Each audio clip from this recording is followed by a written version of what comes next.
everybody, and happy to have you with us on this Thursday, which is also the 5th day of January, the first official accumulating snowfall of the season. A little bit on the lighter side, I think, in regards to maybe what some hopes we're wishing for and what the upper end of predictions models were spitting out also were. But we're still looking to pick up maybe a couple of inches, I think, here in much of the viewing area as some light to moderate snow showers continue throughout the evening.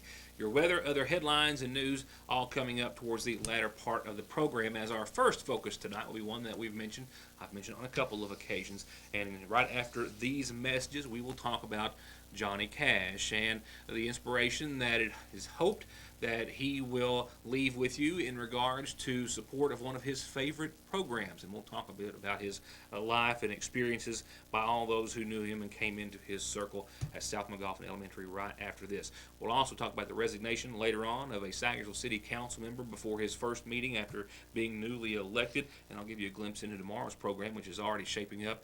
All of that and more starting right after these messages. To get high-speed internet on their state-of-the-art fiber optic network for all of your home and business solutions, or to watch TV without a contract on over 200 digital channels with superb quality, or stay connected with family and friends with 24/7 telephone service you can always depend on, contact Foothills Broadband today. Or just click on their link to the right to find out how they're working to provide the latest in communications at affordable prices with exceptional service at Foothills Broadband.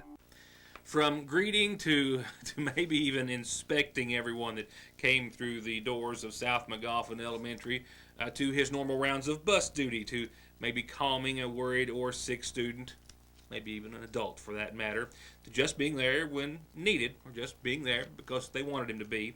Johnny Cash was literally a one-in-a-million dog that was sadly killed alongside his friend Muffy last Wednesday. They were struck by a car over on Route 30 in front of their home. His presence in the hearts of those in McGoffin County and those all over the state and in other parts, very far and beyond from what we are learning that followed him, has led us to tonight's report about this dog who led two pretty incredible lives and left a great impression on all those that knew him.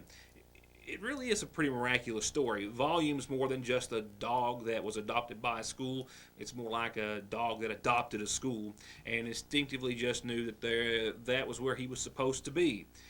As someone else you might hear say later on in this report, he made it his occupation to be a friend and a guard and a bright spot in the day of thousands of people who came through the doors of South McGoffin and the Lakefront Church of God here in McGoffin County.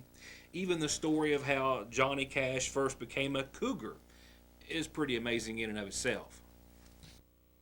This school was built in 2008, and when it was first started built, we had a dog show up named Coco, a lab, and lab belonged to a fellow by the name of Willis Chicken Porter, who lived behind the school out here. And Coco got to come in and stand with our night watchman every night to make sure our building was safe while they was building the place. After school came along, Coco continued to come to school practically every day and played with the kids. Never would come in the building, he would only stay outside. As Coco got a little older and looking into pass on possibility, Willis ended up buying a little boxer named Johnny Cash. Well, Johnny was about 6 weeks old, and naturally he wanted to follow Coco around. And Coco led Johnny Cash here to South McGoffin. So tickled to see him, they brought Johnny into school, not knowing that Johnny Cash actually belonged to Mr. Porter as well. So the tug of war was already brewing over who was going to get to look after their newfound pet. And for a long while thereafter, he would come and get Johnny each day and take him back home, trying to teach him otherwise. But at 6:30 the next morning, every morning, Johnny Cash would be back at South McGoffin, sitting at attention, waiting to greet Mr. Rice and the students and staff until things changed that summer. One day I took Johnny home in the summertime when it was really hot, so he wouldn't have to go home through the humidity. And Willis comes out on the front porch. Says, "Mark," says, "I'd like to share something with you." I just knew then that he was going to tell us not to bring Johnny in the building and have him out here at school. He said, "I want you to know something." He said, "If something happens to me," he says, "I would like for you and South McGoffin kids to have Johnny Cash." He said, "He loves you all so good, and he can't wait to get to come out there every morning, and he never comes home until school's out." Well, I assured Chicken that nothing would happen. And unfortunately, 2 days later, Chicken passed away, and I received a phone call on my way to Florida on vacation telling me that Chicken had died and that if I wanted Johnny, I better come and get him before someone stole him or took him. Enter Brian Enzer, head custodian at South Magoffin, who actually lives next to another school, the old Middle Fork Elementary School, now of course the Lakefront Church of God, where Brian and his wife's family are a big part of the church. So Brian went and got Johnny Cash and took him home, and in only 2 weeks, Johnny made a place in the Enzers family hearts. And to make everyone happy, when Mark got back from vacation, they agreed to joint custody. Well, I looked at Brian and I said, Brian, I know he's got attached to you and attached to your kids, and I'm really not sure exactly how long I can get to keep Johnny at school. I always worried that someone would come and rebel against us and make us take Johnny away. I said, you got the Middle Fork School over there, which is now the Lakefront Church of God, and it's a whole lot like a school type atmosphere with the food pantry and people coming and going. I said, what would you think about you and me sharing Johnny? Well, at that time, big tears rolled down Brian's eyes. He said, I was so much hoping that that would happen. He said, my kids are so attached to him and I didn't know how I was going to take them away from him. I said, well, I'll tell you what, we will share Johnny. He can go to your house at night and sleep. You bring him here during the day. He can stay with me during the day here at school. Moving on, over the next 4 years or so, Johnny spent his nights with the Enzers until time to go to work the next morning, always waiting on his driver, either Brian or Mark, who both knew that you either let him ride shotgun or you didn't go. Just a couple of men headed to work. Johnny's temperament was probably the most special thing about him. He was patient, and he made sure that everyone got their opportunity to give him attention. The humans here at South Magoffin probably wanted the attention more than Johnny did. You know, my career in public school setting is at this point of 12 years, and Johnny was the first unofficial service dog that I've ever had the opportunity to experience, and I think there was a lot of value there, and you know, maybe even something that we should look further into. But it was a wonderful experience for everybody involved. I loved Johnny and wanted Johnny to be part of South Magoffin. I thought it was a great thing for our school and for our kids, and I've heard about it, you know, at other schools that it had worked.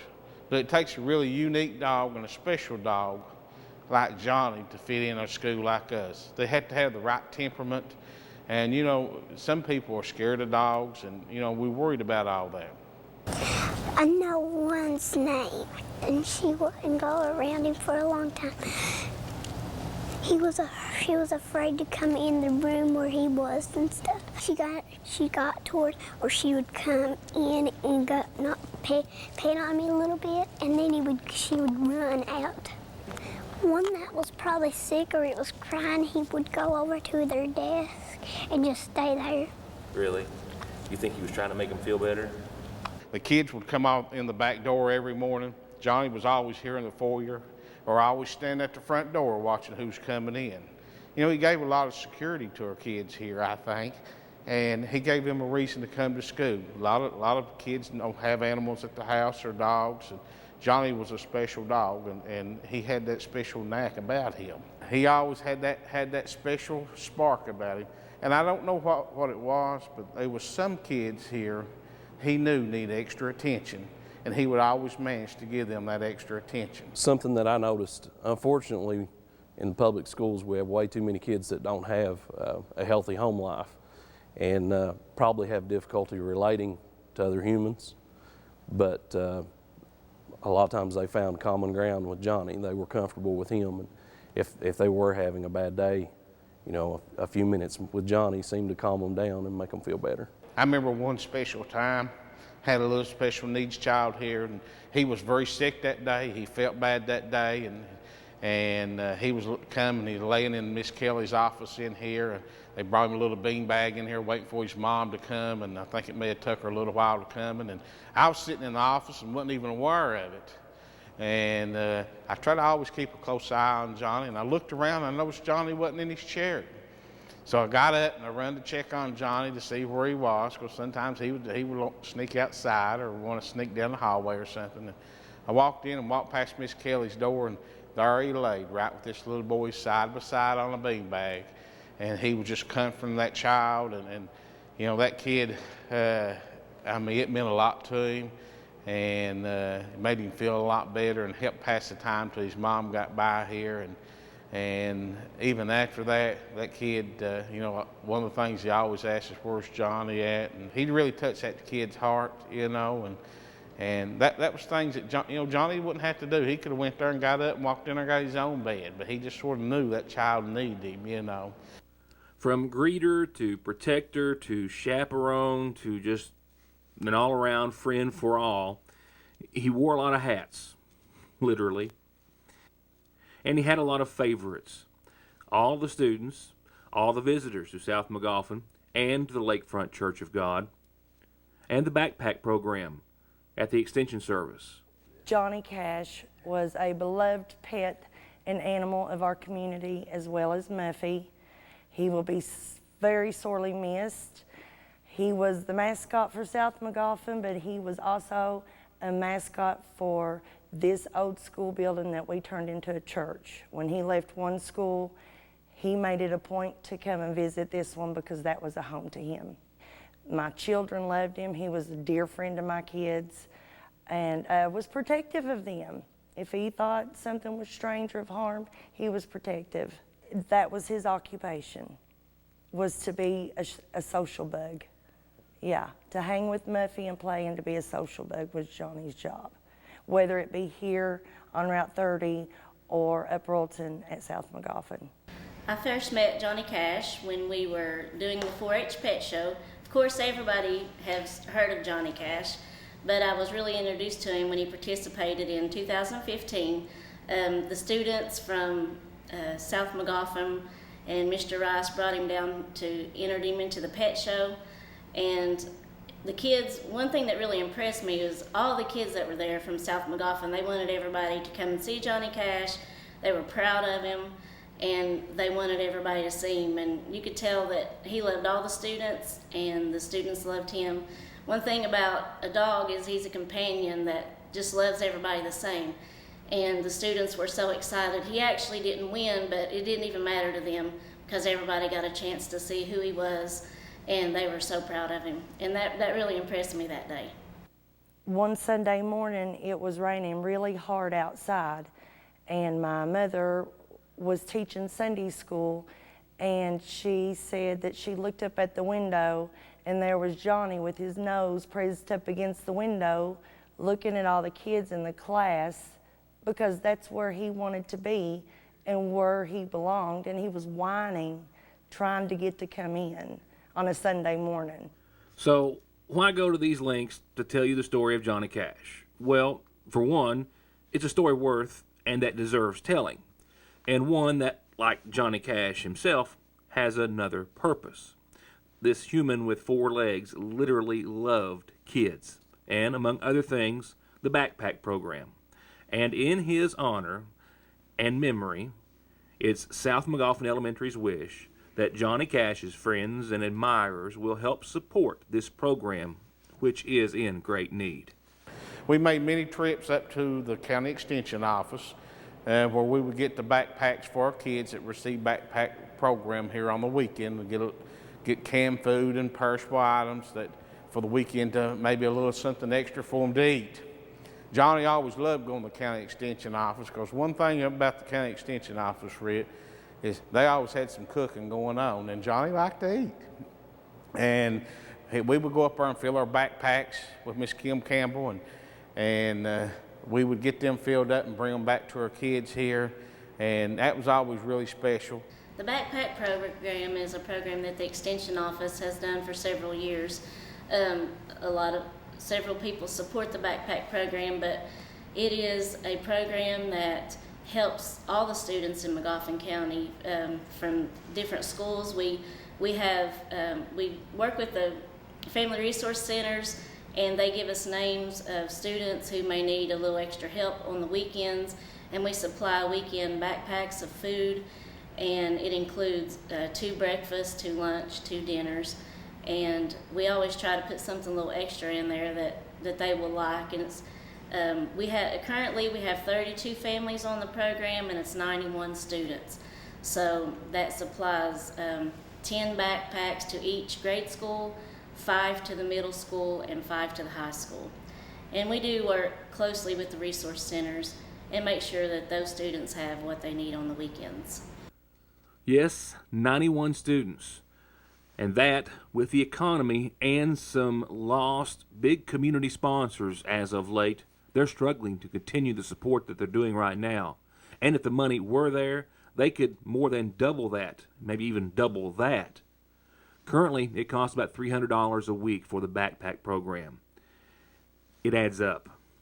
And we're hoping that this story adds up to some generosity in the name and honor of Cash, Johnny Cash. It's something that it does help our community, and if you're looking for someone to help closely, everybody's always wanting to do something to help somebody, but this does go directly in our county to the students of our county who need a little extra help, and that's something that we always want to keep going if we can.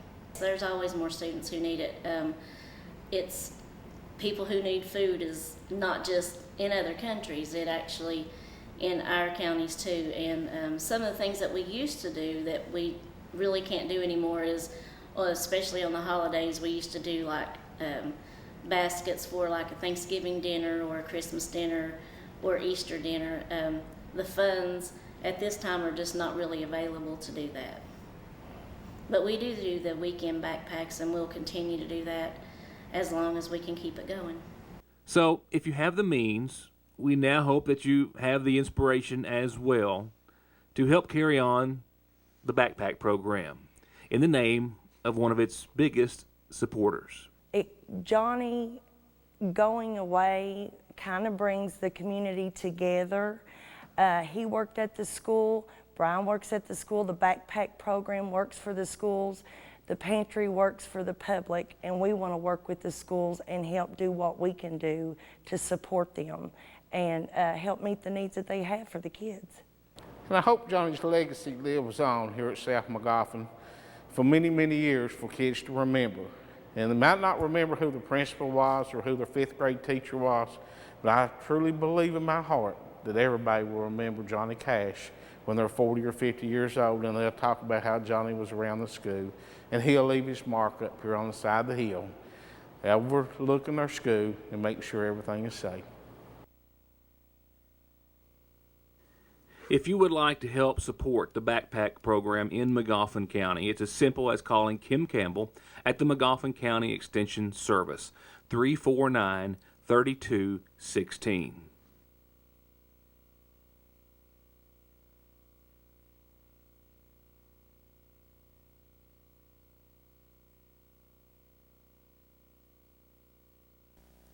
Mr. Rice asked me to relay a sincere thank you for the overwhelming outpouring of condolences to himself, to his students, to his staff, to everyone in the South Magoffin community.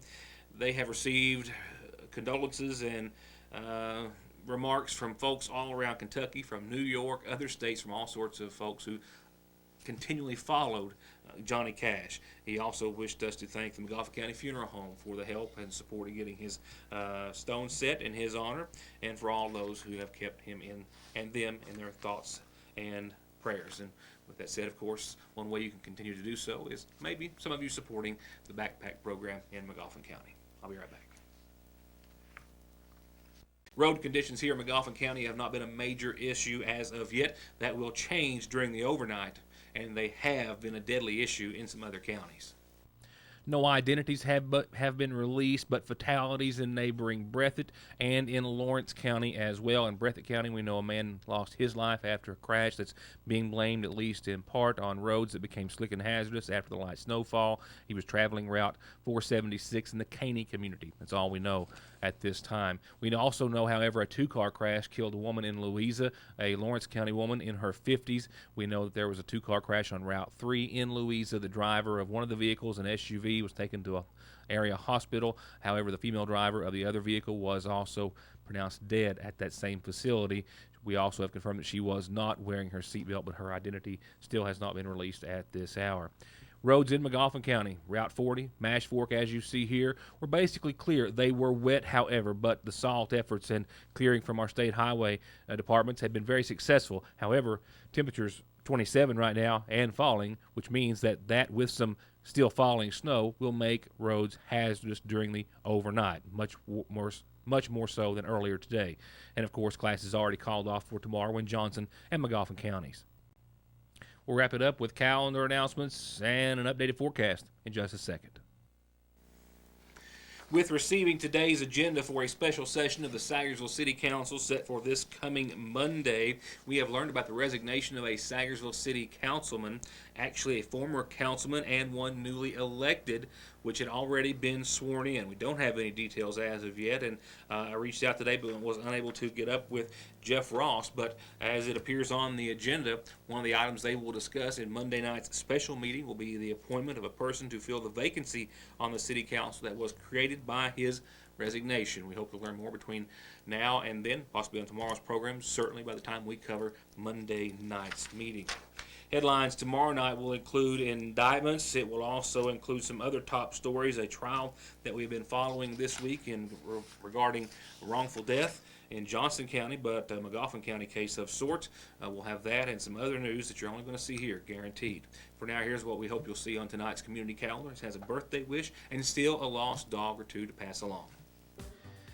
Calendar announcements brought to you by McGoffin Farm Bureau, and they join me and they join Bub, Brittany, and Mama Diana, all those and friends and family, in wishing a very happy birthday to Jeremy Gilreath. Happy birthday, Jeremy. Once again from Bub, Brittany, Mama, Diana, and family and friends.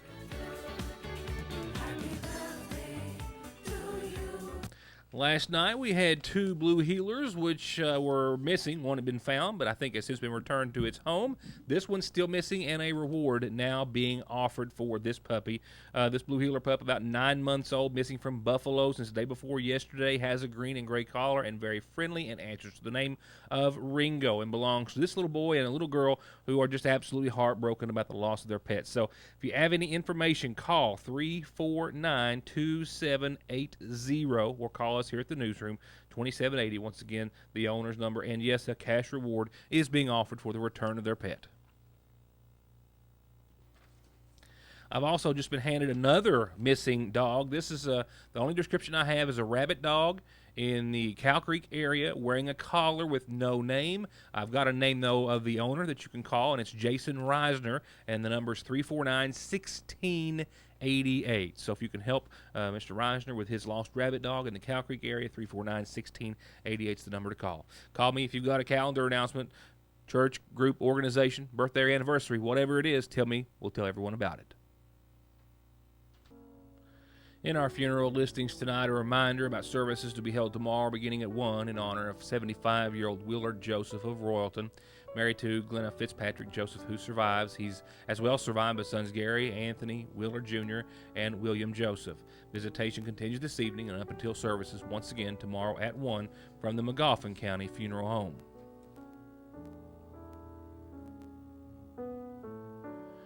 We've also received the word of the passing of a former McGoffin County man, O.C. Rao, 87, most recently of Winnemac, Indiana, who passed away on Friday.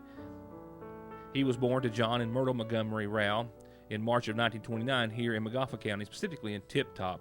He also resided in Sayersville for a great number of years. He spent the last 4 years, as I understand, living with his brother Carson in North Judson, Indiana. He joined the Marines at 15, and then in 16, on his 16th birthday, was in China fighting in World War II. 3 Purple Hearts, 2 tours in Vietnam, the Korean War. He was also preceded in death by his loving wife, Shirley Vandal Rao, of 56 years. A gathering of family and friends is going to take place Sunday in Indiana with memorial services to follow thereafter. Arrangements still incomplete, I understand, for Luna King Roark, 84 of Middle Fork. They are being made at this time and to be announced by the McGoffin County Funeral Home.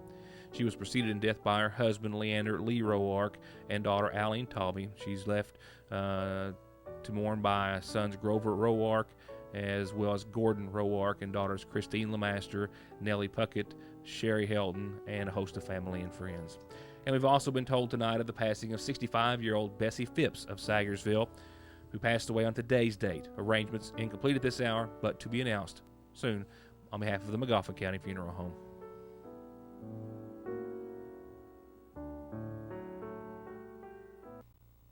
Now to wrap it up with your weather forecast, we're getting ready to get a little bit of a break in the light snow action, but another little band on out to the west that will continue to give us the chance of some more snow showers. I'm noticing outside on the security surveillance system that grass is pretty much now covered, and it's starting to add up to the tune of a couple of inches. So while it's been a little slow getting there, it looks as though we should hit pretty much the mark that was set by the National Weather Service. And, of course, keep in mind we'll do so with around 18 degrees for nighttime lows. So while the snow showers will be ending during the overnight, roads will, of course, just get worse as we get to that much of a low. We'll see northwest winds right around 6 miles per hour starting to wane. One right now at around 4 miles per hour. And then the cold air sets in. Tomorrow for your Friday, you're looking at a slight chance of flurries maybe throughout much of the morning and afternoon. But just flurries, I think, on the backside of all this. But 21 and 11 is a pretty good guesstimate or estimate, either way you want to look at it, as to where we should be, and it will be cold. And we're still looking at single-digit lows over the course of your weekend. Saturday, we see some sunshine return. Still can't get over 21, and nighttime lows around 7, maybe even colder for some folks. And keep in mind, I also need to point out that with winds tomorrow night out of the north, even though they're a light wind, and then again out of the west-northwest on Saturday night, those temperatures are going to feel much worse than that, and close to zero for Saturday night. Sunday, the wind's not so much of an issue, but we're still talking 23 and 8 degrees, sunny and clear. Monday, 37 and 28. Mostly sunny, partly sunny during the day, but a 20% chance of snow showers late. And then Tuesday, the temperatures, of course, will be well above freezing. We might see some of that moisture, though, still lingering on as snow early Tuesday, then changing over to rain, as temps should be in the 40s for highs and lows. We'll do it for this evening. Stay in, stay warm, and you might want to get used to that pattern, because that's going to be the thing to do for, as you saw, the next several days. More exclusive news and coverage that you are guaranteed to only see here. We see you back here tomorrow night, wrapping up the first week of 2017 already. See you then.